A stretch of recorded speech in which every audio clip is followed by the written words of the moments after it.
Give me carrots.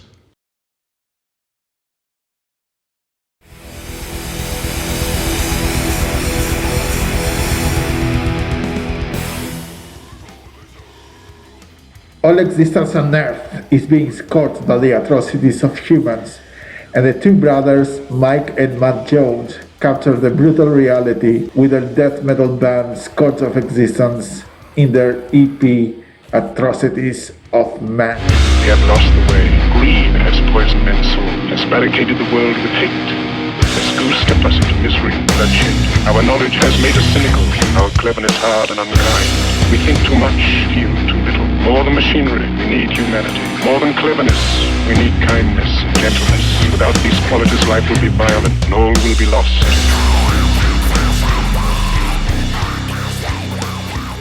So it's just me and Mike, and in the beginning we tried to have a few other members to try to make it more like a collaborative in a way, but that didn't really work out.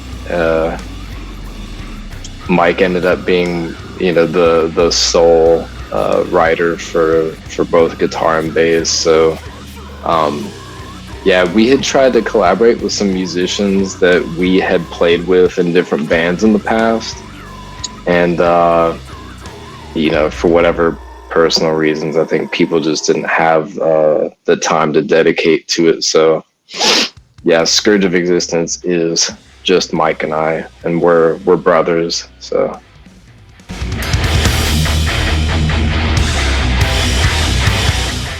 I would say probably somewhere towards the end of 2019, or like around maybe your birthday, October 2019 was when you said something to me about it. Probably. Yeah. I think that sounds right. It was a pretty relaxed process. I know it took us way longer than we wanted to, because I remember saying to him at some point, like, dude, we could have written a full length in this amount of time of like high quality stuff had we been, really dedicated to it. But yeah, so it's it took about a little over a year to get out the first EP, but this I think because we decided this would be like a studio project, we didn't want to put too much pressure on ourselves. And this is the first thing that Mike and I have done musically since me moving to Sweden. So I think, at the end of the day, we were just glad to be able to do something regardless,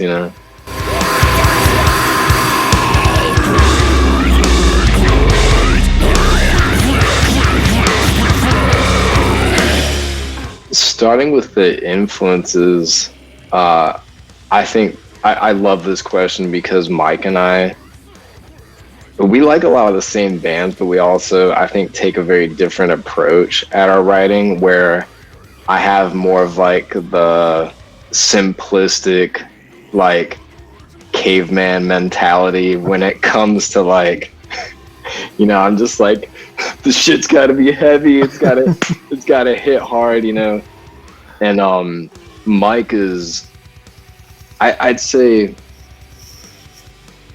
he's very like methodical. He's very like, has some like a more in-depth training. Like, he knows about musical theory and stuff.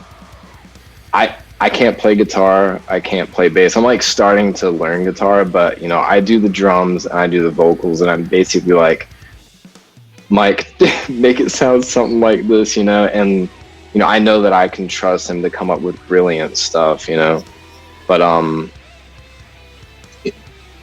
if I may interject, yeah, absolutely.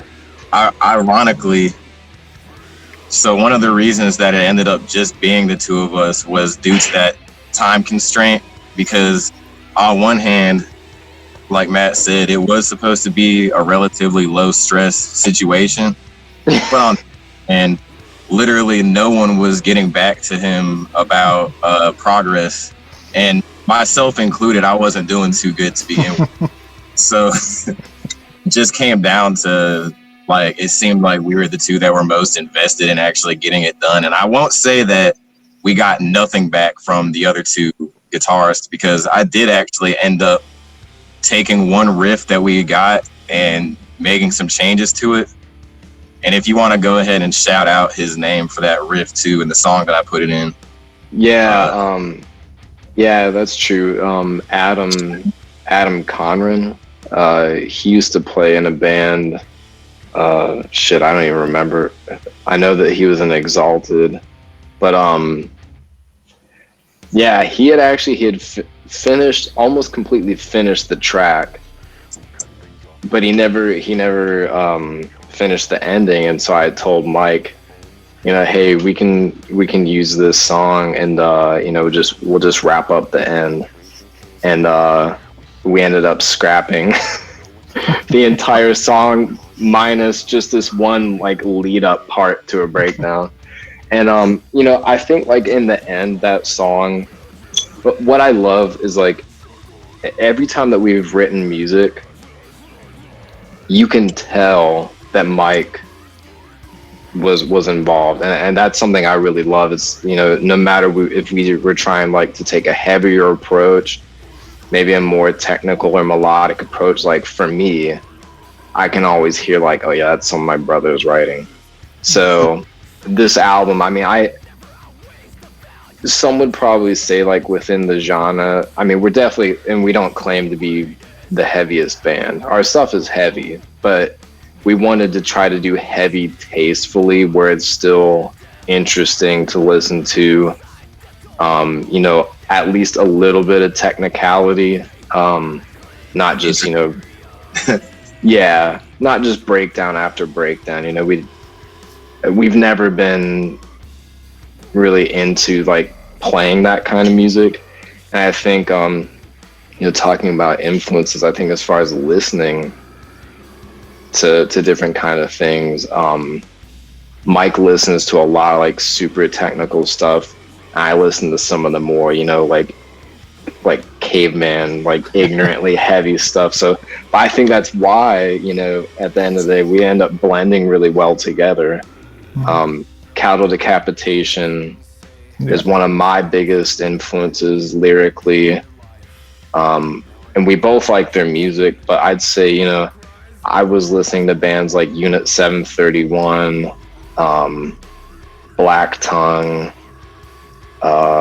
you know, stuff like that. For what I was like, man, you know, we got to write a new album, and I had the idea for Scourge, but yeah, I mean, I'll let Mike speak for himself as far as his musical influences go. What do you think was like for you? I mean, I'm bad about exposing myself to new music in general. So Matt would constantly be sending me a list of like, hey, check these guys out for inspiration. Check that.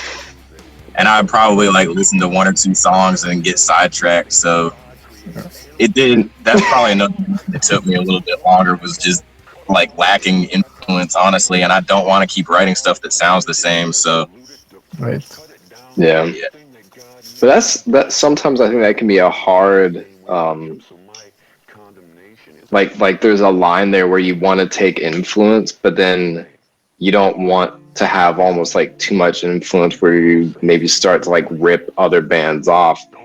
And like for me though, I personally kind of thought like, even though I was trying to show Mike this stuff, I was like, you know, I just want you to kind of get your head in like this kind of thinking musically.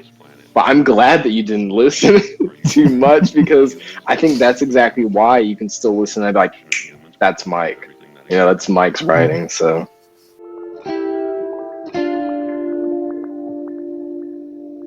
yeah, lyrics. I wrote all the lyrics. I think that's just kind of been my thing. Like ever since we were kids, playing in bands, I've always contributed largely to the lyrics. Mike has written some songs in the past as well lyrically, but for this EP, I'm not proud of my writing abilities. I feel like it sounds cheesy, but you know, Matt's got a way of phrasing his thoughts to where they sound eloquent, because you have key phrases and you kind of have to piece it together and make it make sense. But I say something and it's just like, straightforward. So that's not very artistic in my opinion. I gotcha. Yeah. Why? Yeah. Thank you. I mean, I appreciate that. It's good to know that you like our lyrics. But yeah. So yeah, I do the lyrics and the drums. And interestingly enough, we actually have a kind of unorthodox writing process because I tell Mike, I hear music in my head, but since I can't play guitar and bass, I'll write out entire drum tracks like it's a finished song. And then, I'll approach Mike about, each song and kind of try to tell him my ideas, like what I was thinking. And to be honest, sometimes my ideas aren't used at all because Mike comes up with something way better. Because, I think when you have such a limited understanding of guitar and no ability, you can only really come up with so much. So I think, I was gonna say thank God, but thank Mike that he comes up with the shit that he does. Because otherwise, Scourge wouldn't exist. It would be vocals and drums. Yeah. Well, on that note, I think it would be important to let everybody know that you have started actually trying to learn guitar now. So he's got a guitar and an amp to start practicing, and I'm pretty sure you've been taking it seriously. Like you've been picking it up at least for an hour every other day or something like that, right? Yeah, I try to sit down with it, but to be honest, I think like I've kind of went ahead and accepted that like the kind of music that Mike and I write together, I'm not gonna be able to touch that for a while. But I'm writing some just kind of like punk hardcore stuff that for another project that, of course, Mike and I are both part of as well. But we can talk about that another time. But put them on concentration camp trucks. We send them to slaughterhouses. They know what's going on. They're aware. They're conscious. They smell death and fear and blood. It's funny because Mike's actually been asking me about this too. Like if we're gonna get some shirts made. I'd like to think that we could print some, but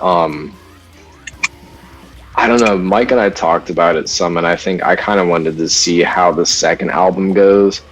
Of course, we would still release shirts with the album art from the first album, and we do have artwork set up specifically for t-shirts. So I could see maybe a small batch, like just a small run in the future. But as of right now, there's one of one t-shirts that exist, and I own the one of one. It was a gift from my wife. And yeah, the music,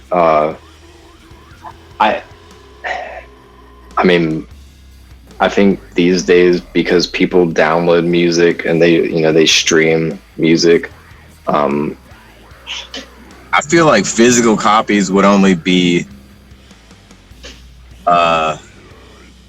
feasible if we were going to do physical shows. It would be easier to get away with, I would say that much. Right.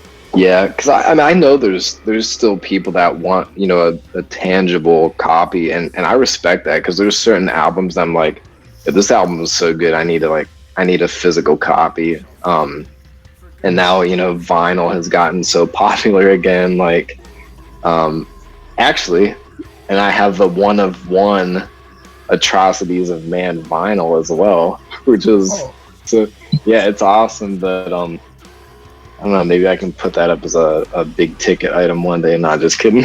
I'm gonna frame that actually and keep that, so even when we're whatever day Scourge ceases to exist, I'll have that as a memory.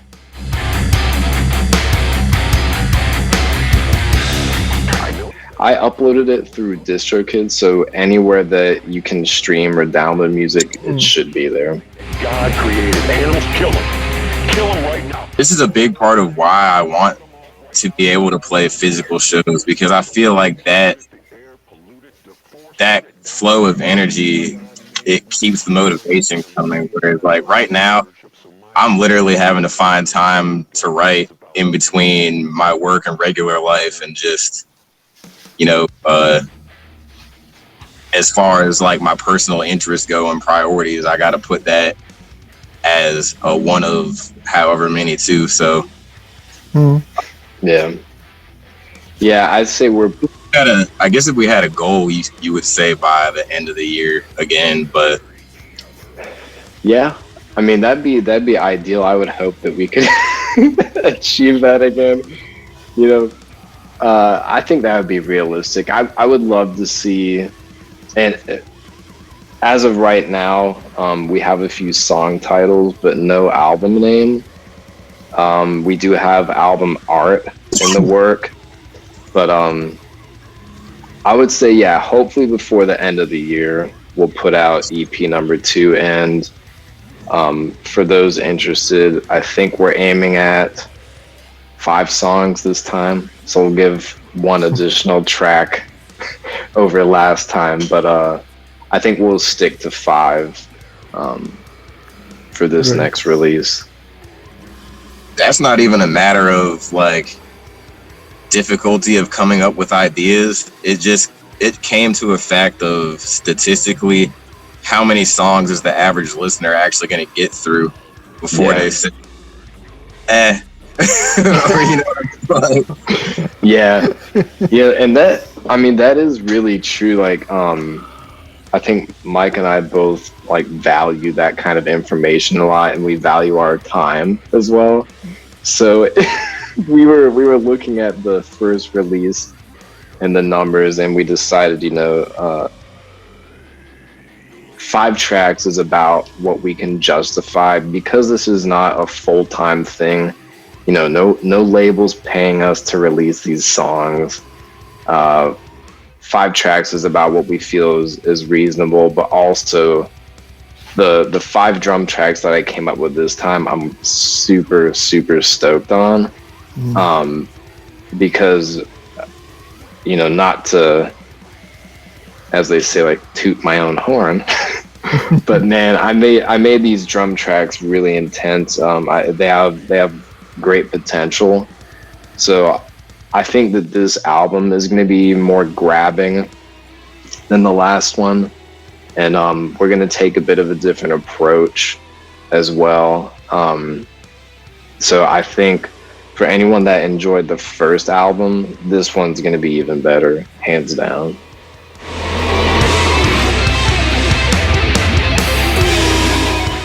I think when you're setting up an album and you're trying to, decide which track goes where, obviously we wrote track 1 specifically to be the intro track. Yeah. But, your hope is, man, I hope, people listen through to the end, because you don't want them to miss certain things. And, there's moments in tracks 3 and 4 that I'm like, if only this could have been track 2 also, But certain tracks got to go towards the end of the album. And I know, for myself, I do the same thing. There's certain albums where I listen to the first, 2 or 3 songs, maybe like those are like the real bangers, and like the rest of the album sometimes kind of like goes on a decline.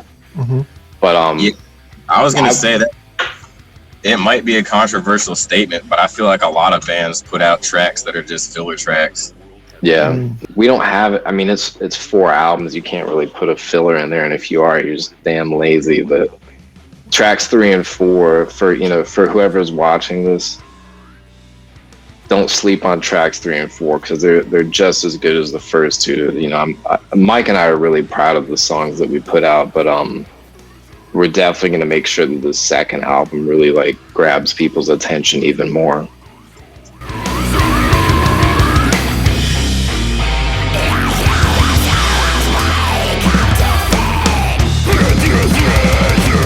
I'd say that's pretty accurate. And I didn't really have the same viewpoint that I do now in prior bands. And actually, we set up this band because there was just new there were things that I wanted to talk about that I knew that we couldn't release this under any other name that we had in the past. And the genre was going to be different too. So, you know, I wanted Mike and I to make a specific project for this lyrical content. And yeah, it's like I said, cattle decapitation is a big influence for me lyrically. But yeah, a lot of the stuff that I write about has actually, you know, stuff that I've only really started thinking about in the last 4 years, since going vegan, actually. You know, watching certain documentaries and just, you know, seeing the effect that mankind has on the rest of life in general. Yeah. And yeah, I guess that would be like the easiest way to sum it up. But yeah, I mean, I never would have written about this stuff unless I had my eyes open to all this stuff that's going on. And I think metal has a tendency where, like, a lot of bands love to talk about how bad humanity is. Yeah. Ironically, then they're also doing the same shit that's contributing to the stuff that they complain about. So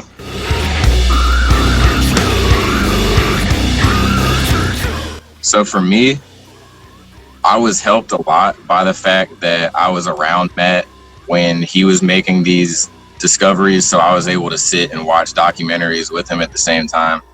And also at the same time was able to formulate my own opinion.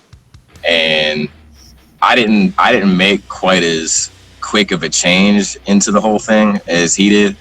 At least that's my opinion. Like, I feel like I kind of transitioned first from getting away from red meat and then from fish after that, and eventually probably cut out like dairy and eggs last. But now, knowing what I know, it's not just availability of flavor or certain textures that are just in that type of food that I'm looking out for, because they make plenty of substitutes now. It's also just the treatment of animals in the animal agriculture industry that is overlooked so much by people.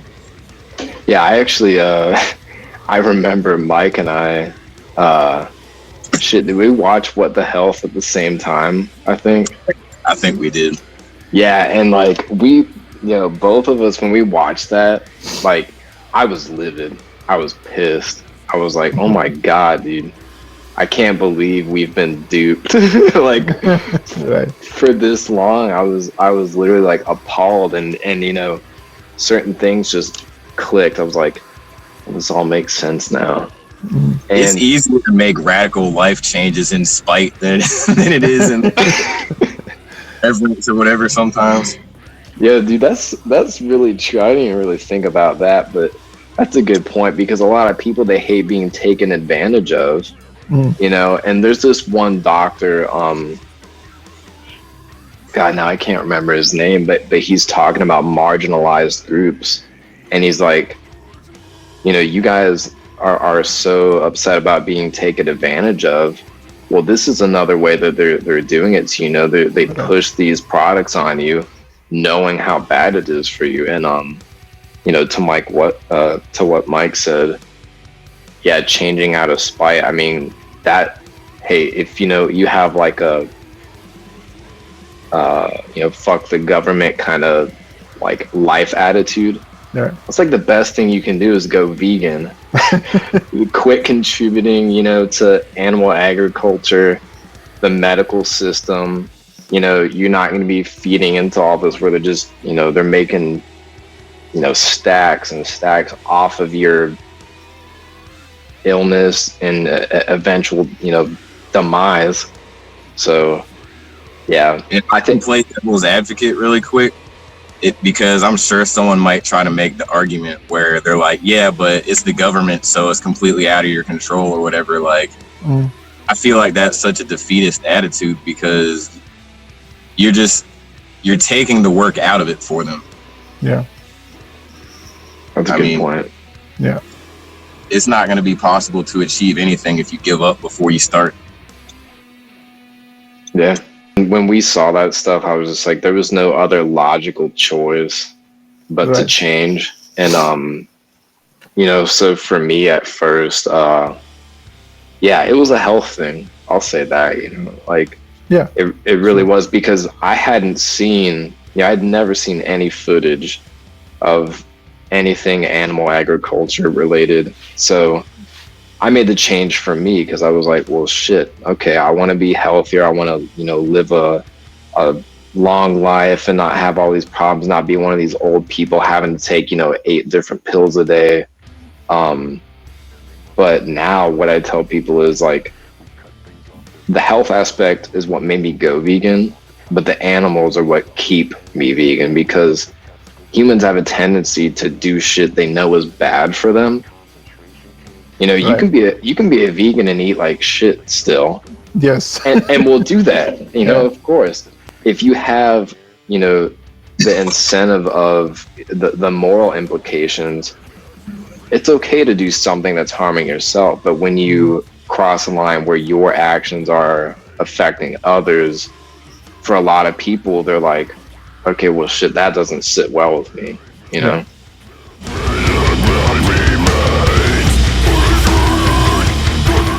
First, I mean, we could compare any like, in this case, however many songs worth of lyrics Matt's written, because not all of them are about veganism, but how do the lyrics stack up? What are the similarities in those mindsets? You know what I mean? Because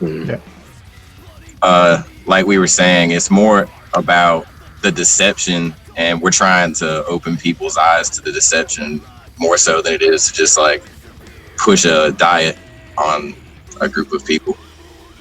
Yeah, that's very insightful for not having been the one to write the lyrics. That's awesome. I'm not trying to be funny. Like, that's awesome. I think that's a really good point. And that's kind of why I said earlier is, like, a lot of bands, they want to talk about how the government takes advantage of people, but really overlook this, like, massive point. And so if it was about diet, I'd be singing about eating taters and your salad and shit, like, no, I would say veganism is like a multifaceted kind of thing too, where people don't really think about the ways that humans are affected by things like animal agriculture. They're low impacts. Yeah, they're low paying jobs, they're dangerous jobs, like super high suicide rates. There's some sick fucks that enjoy their jobs, but a lot of the people, like, from the different documentaries I've seen and stuff I've read of, there's illegal, like, immigrants that, like, that's the only work they can find is to do shit like that. They don't want to be there, but it's like, when that's all you have, it's a thick and heavy topic, but I think that alone just really goes to show, like, it absolutely has a place in metal, because metal is notorious for talking about a lot of stuff that other genres, you won't find those kind of messages. Special thing that has ever existed on this planet. Dude, all the time. But when you have to choose one or the other, sorry, Right. plants. Nah, and isn't it crazy that there's people that really think that? Nah, I can't believe when people use that as a serious argument. I guess the argument of sentience completely goes out the window at that point.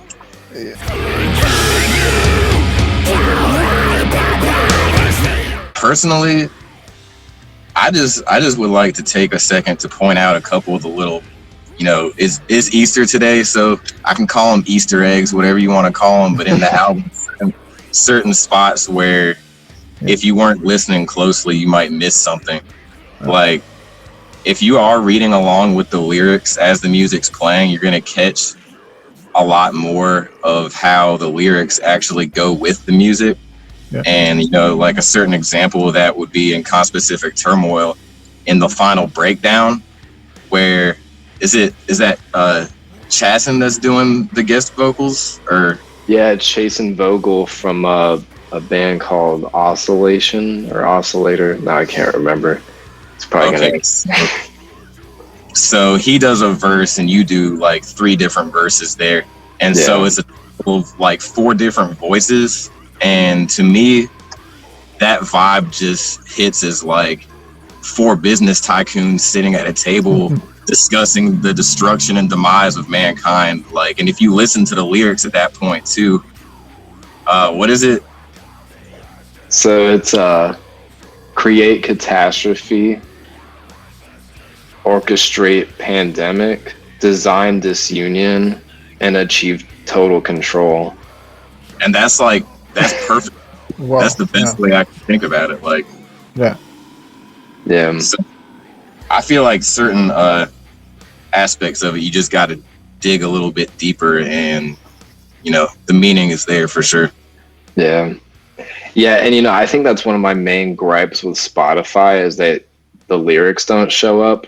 Like that I really hate. So I've had to point a few people to Bandcamp because that's currently, as far as I'm aware, the only place that you can find our lyrics unless someone's typed them up and put them on like darklyrics.com or any of that stuff. But you know, yeah, there's definitely there's some moments in the album that really I want people to pay attention to, because there's clips in there from animal rights activist Gary Yarovsky, and actually in track 4, right before the breakdown that Mike was referencing, I took that famous speech from Charlie Chaplin, and I cut that up and had to like compact it so there's less gap in between what he's saying. But for anyone who hasn't listened to it, that track, I think, you know, the message that Charlie gives right there is like almost completely what Scourge of Existence is about. So yeah, Mike, thanks for pointing that out, because I would have forgotten to mention that. So yeah, don't sleep on track 4. It's got a really meaningful message. And that the atrocities of man will continue to scourge existence, you better not commit an additional atrocity by missing out on the death metal by Scourge of Existence. The links are in the description, so there are no excuses. And thus, our second encounter is over. See you in the next one. And remember, support the underground and defend the animals.